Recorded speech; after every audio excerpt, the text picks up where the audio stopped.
Welcome sa Movie Flix Recap. Ngayon pag-uusapan natin ang pelikula na thriller horror na Pinamagatang. Sa pagpapatuloy ng Part 4, matapos ang usapan, papalabas na sana si Daniel nang magboluntaryo si Chris na maiwan para bantayan ang bihag. Nakaramdam siya ng matinding pagkakasala dahil sa kanyang pagkabigo na bumaril noong nakaraang gabi na siyang nagbigay daan sa mga hijacker na makasakay at ngayon ay nais niyang itama ang kanyang pagkakamali. Ipinaalam ni Daniel sa lahat ang sitwasyon tungkol sa mga hijacker, at matapos marinig ito, agad na pinabalik ni Madison ang bangka, matapos magplano na ipagpalit ang bihag kapalit ng kanyang asawa na si Travis at anak na si Alicia. Si Strand, nakakahila pa lang mula sa dagat, ay nakahiga ng mahina sa kama, hindi na kasing sangas ng dati. Sumang-ayon siya sa desisyon ni Madison na gamitin ang bihag bilang panukalang palit, bilang paraan ng pagtanaw ng utang na loob sa kanya sa pagliligtas dito. Maayos na umusad ang plano ni Madison, at di nagtagal ay nakontak niya ang pinuno ng mga hijacker sa pamamagitan ng radyo, na pumayag sa palitan ngunit humiling na iisa lamang ang lalapit sa dalampasigan para sa transaksyon. Handa na ang lahat, at naghihintay na lamang silang lumapit sa base ng mga hijacker, nang biglang may pumutok na baril mula sa itaas. Nagmadali ang lahat upang alamin at natuklasang binaril ni Chris ang bihag na hijacker matapos siyang insultuhin ng pasalita na labis na nakasakit sa kanyang damdamin. Nasira tuloy ang plano ng palitan ng mga bihag at napatulala ang lahat. Agad na naging zombie ang patay na hijacker, ngunit mabilis siyang ipinako ni Daniel sa dingding. Nang mapansin ang pumipiglas na mga galamay ng zombie, pumasok ang isang ideya kay Daniel. Tinali niya ang mga kamay nito at nilagyan ng hood ang ulo na nagpapahirap makilala kung tao o zombie. Umasa sila na mapagkakamalan itong tao. Nagpasya si Madison na sumugal at habang papalapit ang yacht sa dalampasigan, inilunsad niya ang speedboat dala ang zombified na bihag papunta sa base ng mga hijacker. Si Travis na bihag ay nakakulong na ngayon sa isang hawla. Naguguluhan siya kung bakit partikular na siya ang pinuntirya ng mga hijacker hanggang sa mailumabas na babae at biglang naging malinaw ang lahat. Ito ang parehong babae na minsan ay malamig na pinabayaan ni Strand matapos putulin ang lubid na nakagapos sa kanila. Lumalabas na nakaligtas ang babae sa pagsubok sa dagat at nailigtas siya ng mga hijacker. Noong una, iminungkahi pa ni Travis na gamitin ang lubid upang isama siya para sa kanyang kaligtasan. Ngunit hindi niya ito ipinagpasalamat at ibinunyag pa ang lahat ng impormasyon nila sa pinuno ng hijacker. Ang tanging kondisyon niya ay mahuli si Travis para sa kanya. Sa kabutihang palad, nakiusap si Travis sa kanyang damdamin at kinausap siya ng maayos, dahilan upang hindi na siya saktan pa at naglakad palayo. Samantala, si Alicia at ang kanyang ama ay kapwa na dakip ng mga hijacker. Habang nakakulong ang kanyang ama sa isang bakal na hawla, malaya siyang nakalalakad sa malaking barko. Pati ang pinuno ng hijacker ay nagluto pa ng masarap na steak para sa kanya, at sinamahan siya ni Jake sa buong oras, ipinapaliwanag ang operasyon ng kanilang organisasyon. Tila ba tapat na nais ng mga hijacker na kunin si Alicia, at si Jake ay tunay na may damdamin para sa kanya. Ngunit agad na nakaramdam si Alicia na may mali. Napansin niya sa radar na papalapit ang yacht ni Strand sa base ng masyadong mabilis para sa isang simpleng drop-off at pagbalik. Sa kanyang pangulit, sa wakas ay inamin ni Jake na lahat ng nakaligtas mula sa mga barkong nahuli dati ay pinatay ng kapatid ng pinuno. Nang marinig ito, dali-daling sumigaw si Alicia ng kagustuhang umalis. Si Jake, nang makita ang kanyang pagkabalisa, ay hindi nag-atubiling sumang-ayon na tumakas kasama niya. Sa oras na iyon, nakarating na sa dalampasigan si Madison kasama ang bihag, at dumating din ang pinuno gaya ng ipinangako, dala si Travis. Nakakagulat na naging maayos ang palitan, at agad na bumalik ang mga bihag sa kani-kanilang panig. Hindi alam ng pinuno na ang kanyang kapatid ay naging zombie na at biglang kinagat siya sa braso, pati ang kanyang kasamahan ay nahawa. Agad na napasuko ang natitirang hijacker ni Travis, na noon ay nakalaya na mula sa pagkakatali. Sa wakas ay muling nagkita ang mag-asawa, ngunit kalahati pa lang ng kanilang misyon dahil si Alicia ay nasa kamay pa rin ng mga hijacker. Sa kabutihang palad, natagpuan din nila siya sa kubyerta ng isang inabandonang barko. Hindi na nahulog si Alicia sa matatamis na salita ni Jake sa pagkakataong ito at nagtago siya matapos siyang iwan. Dali-dali siyang tumakbo papunta sa kubyerta ng barko, kung saan nakita niya ang kanyang mga magulang na malapit lang. Hindi pinansin ang desperadong pagtatangka ni Jake na pigilan siya. Tumalon si Alicia nang walang pag-aalinlangan at muling nagkita silang pamilya. Minsan pa, nakaligtas sa panganib sina Travis at ang kanyang pamilya. Isa na lang na checkpoint ang layo nila sa kanilang destinasyon, ang Baja Peninsula Shelter. Kinailangan nilang tumawid sa depensa ng hangganan ng Mexico. Kahit na dating binayaran ni Strand ang isang opisyal ng hangganan, mas marami ng tao ang isinakay sa bangka. Para sa kaligtasan, nagtago sina Travis at ang iba pa sa loob ng kabina, habang si Strand at ang mga bodyguard ni Thomas ay naiwan sa kubyerta upang makipagnegosasyon sa mga gwardya sa hangganan. Humingi ng malaking halaga ng pera ang mga gwardya bilang buwis. Kalaunan, lumala ang pagtatalo sa murahan at umalingaw pa ang ilang putok ng baril. Nagmadaling umakyat sina Travis at ang iba upang makita ang nangyari at nakita nila ang dalawang gwardya na binaril at ang bodyguard na malubhang sugatan. Nang makita ito, nagmamadaling sinaksak ni Daniel ang mga katawan upang hindi maging zombie. Ngunit nang turn na ng bodyguard, pinigilan siya ni Nick.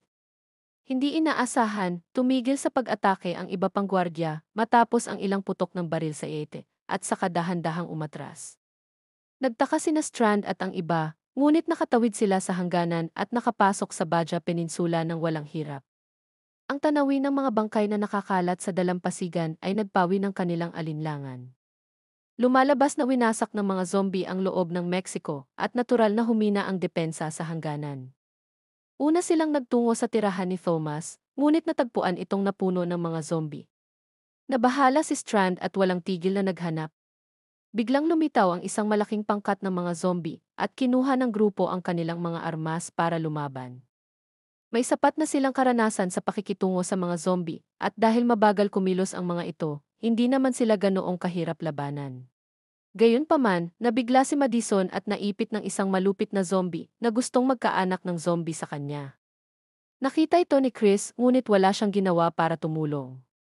Sa kabutihang palad, kumilos agad si Alicia upang iligtas ang kanyang ina mula sa panggagahasa ng zombie. Agad na sumakay ang grupo sa isang kotse at nagtungo diretso sa kanlungan.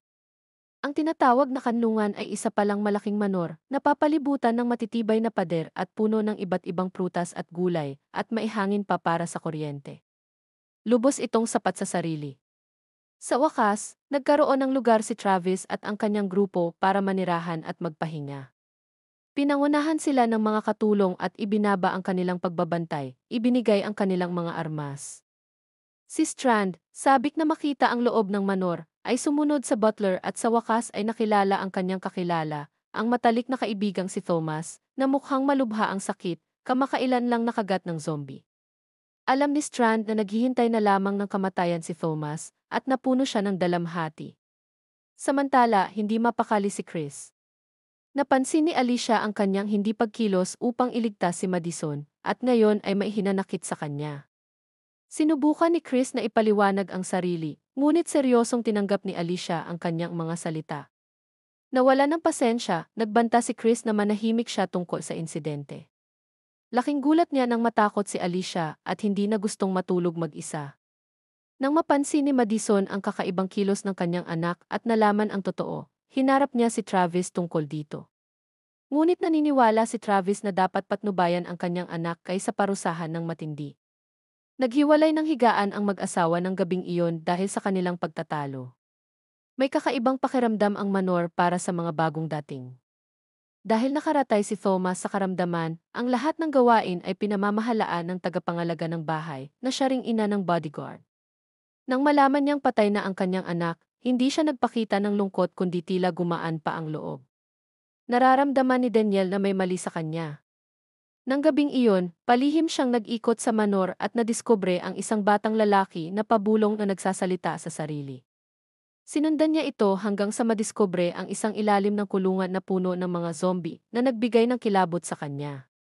Mabilis siyang umurong at hinarap ang tagapangalaga at natuklasan niyang isa itong ganap na baliw. Naniniwala ito na ang mga zombie ay isa lamang ibang anyo ng pamumuhay ng tao, hindi mga halimaw gaya ng nakikita ng iba. Kaya tuwing may nagkakasakit ng malubha sa manor, pinapainom niya ito ng lason hanggang mamatay, upang maging zombie. Nang gabing iyon, naghanda siya ng 2 kapsulang mailason para kay Thomas, balak na linisin siya at ipagkatiwala kay Strand ang huling ritual upang maipagpatuloy ni Thomas ang buhay sa ibang anyo. Tinitigan ni Strand si Thomas ng may pagmamahal, puno ng lungkot ang kanyang mga mata. Sa kalaliman ng gabi, palihim na lumabas si Chris habang tulog na tulog si Travis na sa isang iglap napunta siya sa silid ni na Madison at Alicia. Habang mahimbing ang kanilang tulog, kinuha niya ang sa mesa. Bigla may pumutok na baril. Nagising kaagad sina Madison at Alicia at napasigaw sa takot nang makita si Chris na nakatayo sa gilid ng kama habang may hawak na daga. Hindi inasahan ni Chris na tatakas siya mula sa silid ng ganoon kakahiyahiya. Nalaman na si Strand ang bumaril, hindi niya pinainom ng lason si Thomas. Sa halip, binaril niya ito sa ulo, iniisip na hindi ito magpapahinga ng payapa kung hindi. Nagalit ang tagapangalaga at binigyan ng isang araw si Strand para ilibing ang patay bago siya at ang kanyang grupo palayasin sa Manor. Napilitang tanggapin ni Madison ang katotohanan. Kahit ayaw ng lahat na ipagpatuloy ang kanilang paglalagalag, matapos makita ang lahat, nagpa siya si Nick na gumawa ng paraan para sa kanyang pamilya. Dinala niya pabalik ang anak ng tagapangalaga, ang bodyguard, na naging zombie sa cruise ship. Naantig ang tagapangalaga sa muling pagkikita sa kanyang anak na naging zombie at pinahalagahan ang pag-imbita ni Nick sa kanya na manatili, ngunit hindi kayang iwan ni Nick ang kanyang pamilya at matapos tiyakin na hindi sila mananakit ng iba. Napilitang pumayag ang tagapangalaga na manatili ang pamilya ni Nick. Ngunit si Strand ay kailangang umalis. Nakaramdam ng kaunting ginhawa si Madison dahil dito, ngunit nag-aalala pa rin siya kay Travis na wala. Nagpa siya si Nick na muling lumabas upang dalhin pabalik ang kanyang ama. Nang gabing iyon, matapos mahuli si Chris sa silid ni Madison, tumakbo siya palabas ng Manor mag-isa. Bilang ama, napilitan si Travis na maghanap buong magdamag hanggang madaling araw, nang matagpuan niya si Chris sa isang kubo. Ngunit tumanggi si Chris at pati pa nag-hostage ng bata, sinabihang hayaan na lamang siya. Nagalit si Travis at tinabig ang baril mula sa kanyang kamay. Sinubukan ni Chris na tumakas ngunit nahuli siya ng kanyang ama. Dahil kakaiba ang kanyang isipan, tumangging bumalik si Chris sa Manor upang harapin ang lahat. Nang matagpuan ni Nick si Travis, nagulat siya nang malaman na nagpa siya itong manatili muna kay Chris at hindi babalik sa Manor. Alam niyang wala ng saysay ang karagdagang usapan, kaya nagpaalam si Nick sa kanyang ama. Mula nang madiskubre ni Daniel ang kakaibang katangian ng Manor, lalo siyang naging paranoiko. Sa bawat pagkakataon, gusto niyang dalhin ang kanyang anak na babae at tumakas mula sa masamang lugar na iyon. Sa isang alitan kasama ang mga gwardya ng Manor, bigla siyang naging marahas at nakasakit ng tao. Dahil dito, ikinulong siya. Gustong dalawin ng kanyang anak ang kanyang ama, ngunit palaging binibigyan ng iba't ibang dahilan. Noon, isang debotong mananampalataya ang tagapangalaga at mahusay manghikayat ng iba. Pinilit niyang magbalik loob si Daniel at ikumpisal ang kanyang mga kasalanan. Bagamat matatag ang ipinapakita ni Daniel, ang kanyang mga kasalanan ay palaging bumabalik upang gambalain siya, lalo na ang pagkukulang niya na mailibing ng maayos ang kanyang yumaong asawa, na palagi niyang dinadala sa kanyang kalooban. Matapos ang pangangaral ng tagapangalaga, lalo pang lumalim ang kanyang pagkakasala. Nang gabing iyon, sinamantala niya ang pagkakataong pinapakain siya ng gwardiya at binugbog ito. Nagpakita sa kanya ang mga pangitain ng kanyang asawa, pinaaalalahanan siyang tiyakin ang kaligtasan ng kanilang anak at hanapin ang sariling kalayaan. Lumabas si Daniel na may ngiti sa labi. Napansin din agad ni Madison na may kakaiba sa tagapangalaga at nadama niyang naging matamlay si Nick mula nang makilala ito, kaya't nagpa siyang iligtas ang kanyang anak. At bago natin ipagpatuloy, please subscribe and like, 100 likes for part 5.